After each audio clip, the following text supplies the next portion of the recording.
Kisah misteri kali ini berjudul Pesugihan Sate Gagak. Selamat menyaksikan. Berikut ini adalah kisah nyata seseorang yang mencari kekayaan melalui jalan pintas dengan cara ritual pesugihan sate gagak. Sebut saja Pak Ramlan yang melakukan ritual seperti itu. Pak Ramlan diperkenalkan kepada saya sebagai tim sukses salah satu calon bupati di Kabupaten Sangatta.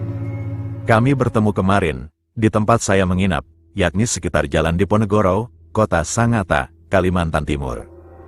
Di sela-sela diskusi soal bisnis, dia menceritakan kisah dirinya yang pernah mencari kekayaan lewat ritual jalan pintas dengan menjual sate gagak. Saya yang hobi mendengarkan kisah mistis, seram dan horor pun tahu bagaimana supaya pembicaraan menjadi menarik. Saya pun menghidangkan kopi luwak dan cemilan kacang sangrai kegemaran saya. Saya betul-betul sudah putus asa, demikianlah ia memulai kisahnya. Bisnis saya hancur total, dan tak ada yang tersisa, kehidupan saya dan keluarga menjadi amat sulit. Saya sudah tak punya modal sama sekali, tak tahu lagi, saya harus bagaimana menjalani hidup, lanjut Pak Ramlan dengan muka tampak muram dan sedih. Hutang bukannya berkurang, malah semakin menumpuk karena kesulitan ekonomi. Sudah puluhan usaha saya lakukan untuk mengembalikan bisnis, namun selalu berujung kegagalan. Akhirnya, dalam perjalanan usaha itu, saya bertemu dengan orang pintar dari Banten, namanya, sebut saja Pak Rudi. Pak Rudi mengatakan kepada saya, bahwa ia bisa membantu memperoleh kekayaan dengan cara cepat dan pintas, dengan melakukan ritual-ritual tertentu. Pak Ramlan meraih kopi yang saya hidangkan untuknya, ia menyeruput kopi panas itu, dan menikmatinya sebentar. Terus bagaimana Pak? Saya bertanya seraya membuka toples kacang dan mengambilnya untuk saya makan. Pak Rudi bilang, jika ingin cepat kaya, saya harus melakukan ritual jual sate gagak kepada jin di Bukit Soeharto pada waktu dini hari. Bukit Soeharto itu letaknya berada di antara Balikpapan dan Samarinda. Bergidik awalnya, saya mendengar harus menjual sate burung gagak kepada jin. Melihat jin saja, saya belum pernah, malah disuruh transaksi di dini hari lagi. Apalagi, saya ini seorang penakut, saya perlu waktu lama untuk memutuskannya, kisah Pak Ramlan menceritakan dirinya. Bagaimana keputusanmu Ram? Tanya Pak Rudi suatu hari, saat Pak Ramlan berkunjung ke rumahnya di Banten. Terserah Pak Rudi saja, tapi terus terang, saya tidak mempunyai dana, jawab Pak Ramlan seadanya. Begini saja, soal dana sudah ada yang menyediakan, namanya sebut saja Pak Gus. Dia bersedia menanggung biaya tiket, hotel, sewa kendaraan dan belanja bahan keperluan ritual. Dia minta 40% saja, kamu 30%, sisanya 30% saya. Rencananya, sate itu kita jual kepada si Aki, panggilan si Jin, seharga 10 miliar saja, jelas Pak Rudi. Seperti yang saya ceritakan kepadamu, sebelumnya saya berhasil menjual sate burung gagak kepada Jin si Aki, bernilai 10 juta untuk 10 tusuk. Waktu itu, dia berjanji akan melipatkan 1000 kali, jika kita gandakan satenya.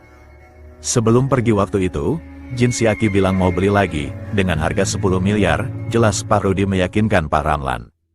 Kamu yang menyembelih 2 burung gagaknya sesuai perintah, mempersiapkan dagingnya untuk sate, dan sekaligus membakar dan menjual satenya, kepada Jin si Aki. Sedangkan saya, yang membaca mantra-mantranya. Bagaimana Ram? Pak Rudi bertanya kepada Pak Ramlan. Pak Ramlan hanya terdiam, ia masih bergidik ngeri. Terkadang, bulu romanya berdiri meremang, jika ia membayangkan bertemu dengan Jin si Aki.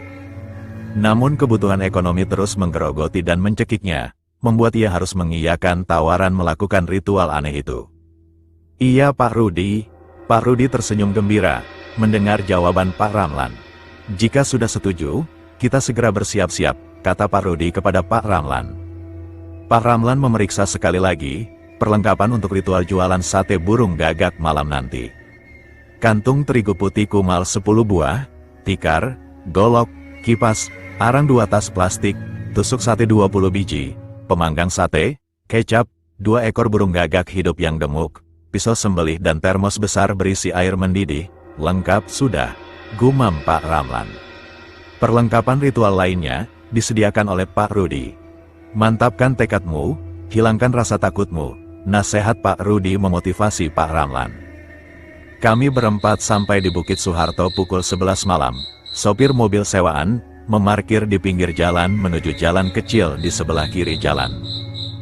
Kamu ke area peristirahatan saja. Jika kami sudah selesai, saya akan menelepon kamu, kata Pak Rudi kepada sopir sewaan itu. Sopir sewaan mengiyakan dan cepat pergi. 1 jam kami bertiga berjalan menuju tengah hutan gelap gulita, menyusuri jalanan setapak, dengan penerangan senter, dan dipandu Pak Rudi yang sebelumnya telah berhasil memimpin ritual ini. Kami bertiga sampai di lokasi ritual yang hanya diketahui Pak Rudi. Selanjutnya membersihkan lokasi itu sekedarnya, agar kami dapat menggelar tikar. Suara binatang malam menambah suasana seram di hutan. Suara jangkrik mengerik, suara burung hantu terdengar bersahutan, sesekali terdengar lolongan anjing hutan. Pak Ramlan mempersiapkan segala sesuatunya untuk membuat sate. Pak Rudi pun sibuk dengan persiapan ubur rampe, sajian untuk membuka alam gaib, agar bisa mendatangkan jin si Aki, yang sudah memesan sate burung gagak. Pak Gus, karena dia yang mengeluarkan uang untuk seluruh kegiatan ritual itu, dia hanya duduk-duduk saja sambil menghisap rokoknya. Pak Rudi memberi isyarat siap, dan akan memulai ritual kepada kedua rekannya itu. Ram, kamu sembelih kedua burung gagak itu setelah ada aba-aba dari saya, pesan Pak Rudi. Untuk Pak Gus, tugasmu hanya memeriksa kantung tempat pembayaran dari jin si Aki, kata Pak Rudi. Pak Rudi pun membakar dupa, dan mulai mengucapkan mantra-mantra. Malam semakin gelap, dan terasa dingin akibat hembusan angin malam. Suasana semakin seram, dengan aroma dupa yang menyengat bertebaran. Suara burung hantu semakin sering bersahutan. Dari kejauhan, suara anjing melolong keras dan gelisah. Suara burung gagak yang dibawa Pak Ramlan pun ikut bersuara bersahutan. Pak Rudi segera memberi tanda, agar burung gagak semuanya disembelih. Dengan cepat, Pak Ramlan segera menyembelih kedua burung gagak itu. Terdengar suara jeritan kesakitan dari burung gagak itu, saat lehernya ditebas pisau tajam Pak Ramlan. Darahnya muncrat membasahi tangan Pak Ramlan, menggelepar sebentar, lalu mati. Dengan cekatan Pak Ramlan mencabuti bulu-bulu burung itu, dengan direndam air panas yang sudah ia siapkan sebelumnya. Tidak beberapa lama kemudian, 20 tusuk sate burung gagak mentah pun siap dipanggang. Aroma bau daging bakar itu pun menyeruak gurih, saat sate daging burung gagak itu mulai dipanggang. Tambahan bumbu kecap, semakin menambah gurih aromanya, dan sate pun matang dengan cepat.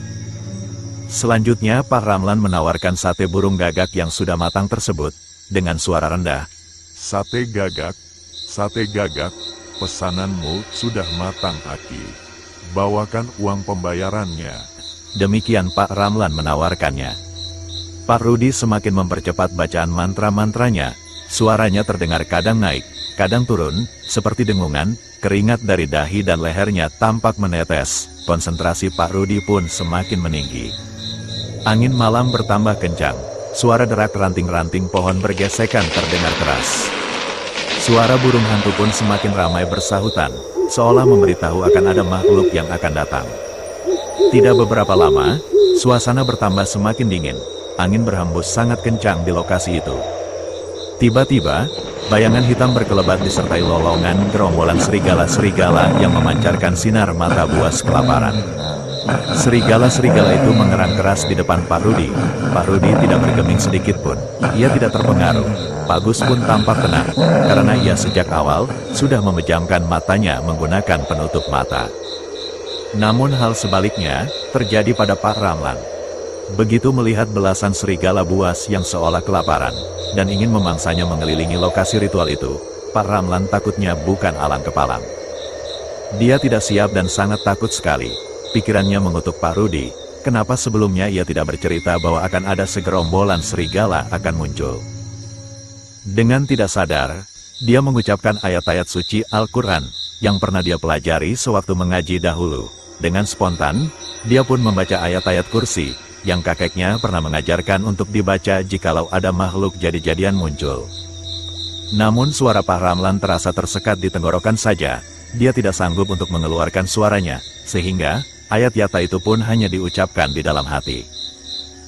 Dan ajaibnya, belasan serigala-serigala buas itu merasa seakan ada yang menghalanginya, dan seperti menakutkan bagi mereka, sehingga satu persatu, serigala itu lenyap tak berbekas. Pak Ramlan menjadi berkurang rasa takut dan ngerinya. Dia merasa punya perlindungan dengan membaca ayat-ayat pengusir makhluk jadi-jadian itu. Dia kembali menawarkan sate burung gagak tersebut, sementara Pak Rudi semakin mempercepat mantra-mantra yang dibacanya. Mulutnya komat kamit cepat sekali. Beberapa kali ludahnya muncrat, badannya bergetar.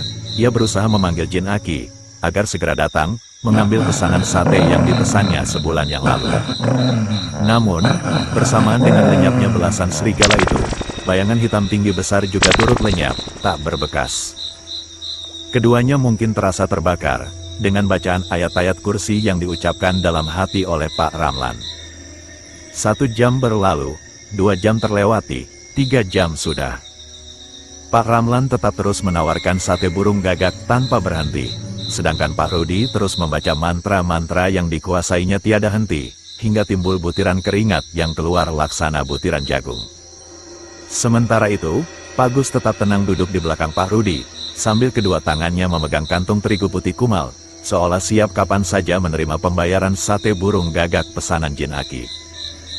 Sampai menjelang waktu subuh, tak ada tanda-tanda Jin Aki mengambil pesanan sate gagak yang sudah disiapkan ketiga orang itu. Pak Rudi segera menghentikan membaca mantranya. Dia pun juga memberi tanda kepada Pak Ramlan agar berhenti menawarkan sate burung gagaknya. Kepada Pak Gus, Pak Rudi juga memberi tanda agar membuka penutup matanya. Ketiganya kelihatan sangat lelah karena semalaman terus berjaga. Kantuk pun tak dapat ditahan. Akhirnya, ketiganya tanpa sadar tertidur lelap. Sebelum berpisah, Pak Ramlan berpesan kepada saya untuk bekerja sebaik-baiknya dengan disertai doa ikhlas kepada Tuhan Allah saja. Karena tidak hanya ritual pesugihan sate burung gagak saja yang dilakukan oleh Pak Ramlan, melainkan ritual-ritual lainnya untuk mendapatkan kekayaan secara instan pun sudah dilakukannya berkali-kali. Kisah mengenai keberhasilan tentang berbagai macam pesugihan yang ada adalah bumbu manis cerita yang menyesatkan, membuang uang, tenaga dan waktu saja.